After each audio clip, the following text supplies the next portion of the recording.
Imagine a world where the most powerful empire in history, a realm spanning continents, was not just shaped by a legendary conqueror but also by the cunning, grit, and brilliance of his daughters. Sounds like a Netflix plot twist, doesn't it? But this is real history, buried under the shadow of Genghis Khan himself. What if I told you that the daughters of the great Khan weren't just silent figures in his grand story, but pivotal players who wielded power, fought wars, and maintained order across an empire that was practically held together by sheer will? Intrigued yet? Let's peel back the curtain on these unsung warriors of the Mongol Empire, and brace yourself. Some of these revelations might just blow your mind. Now, before you picture Genghis Khan's daughters as damsels in distress waiting to be married off for political alliances, think again. These women weren't sitting in yurts embroidering handkerchiefs. No, they were out there negotiating treaties, ruling vast territories, and leading armies. The daughters of Genghis Khan were given land, armies, and autonomy, often outshining their brothers in terms of leadership. Yes, the brothers who, by the way, were more infamous for squabbling amongst themselves like kids fighting over the last piece of dessert. Imagine Thanksgiving dinner in the Khan family. Awkward doesn't even begin to cover it. Take Alakai Becky, for instance. Ever heard of her? Probably not, because history has a nasty habit of sidelining incredible women. Alakai wasn't just Genghis Khan's daughter. She was his trusted diplomat and governor. Sent to rule the Ongud people, she didn't just survive, she thrived, forging alliances and ensuring loyalty to the Mongol Empire. It's said that her leadership skills were so sharp that even rival clans thought twice before crossing her. Now, let's pause for a second. Can you imagine the sheer audacity it takes to not only govern a conquered people but also gain their respect? That's Alakai for you. A leader who turned adversaries into allies with nothing but her wit and unshakable determination. And then there's Khulan, a name that deserves to be etched into the annals of history alongside the likes of Alexander the Great and Joan of Arc. Khulan was a warrior princess. But don't let the princess part fool you.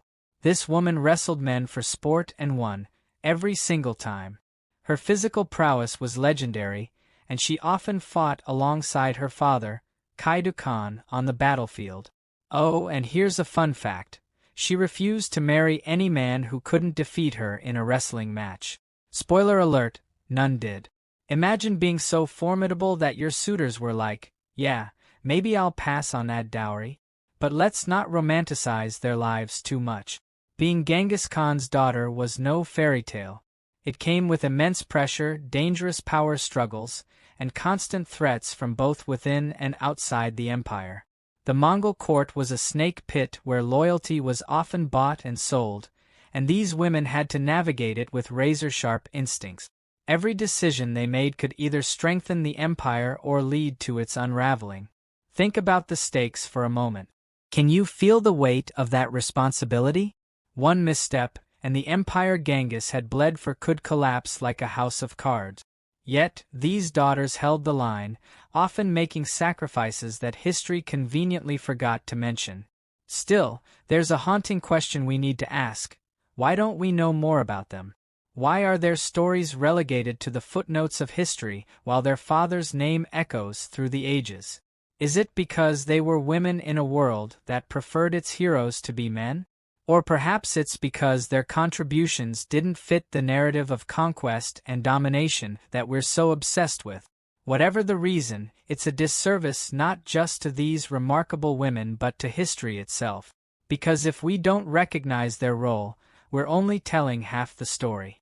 Let's take a step back and ask a bold question.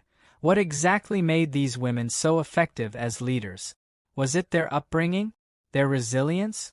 Or perhaps the unique challenges they faced forced them to be sharper, more resourceful, and more innovative than their male counterparts? Imagine growing up in a world where every move you made was scrutinized, where failure wasn't an option because the stakes were just too high. It's easy to see how such an environment would forge leaders of extraordinary caliber. And yet, how often do we celebrate such resilience? How often do we acknowledge the brilliance born out of adversity? One could argue that Genghis Khan, for all his ruthlessness, was ahead of his time in recognizing the value of his daughters. He didn't see them as liabilities or mere pawns in a political game. Instead, he saw them as assets, as pillars of his empire's stability. And isn't that a lesson that resonates even today? How often do we overlook potential leaders because they don't fit the conventional mold? How often do we underestimate people who, given the chance, could achieve greatness? But here's the twist. The story of Genghis Khan's daughters isn't just about leadership or power. It's also a story about legacy. These women didn't just maintain the empire, they shaped its future.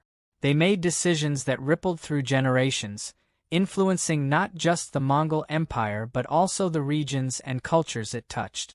Think about that for a moment. Their influence wasn't confined to their lifetimes. It extended far beyond, leaving an indelible mark on history. And yet, their names are barely whispered, their stories barely told. As we delve deeper, it's impossible not to feel a sense of urgency. If we don't tell these stories now, when will we? If we don't shine a light on these incredible women, who will? History is written by the victors, they say. But perhaps it's time to rewrite it, to include the voices that were silenced, the contributions that were overlooked. Because in doing so, we don't just honor the past. We enrich our understanding of the present and inspire the future. So, as we unravel these tales, it's hard not to wonder, what would the world look like if their stories had been celebrated alongside their fathers? Would we have a different understanding of leadership, of power, of what it means to rule with both strength and empathy?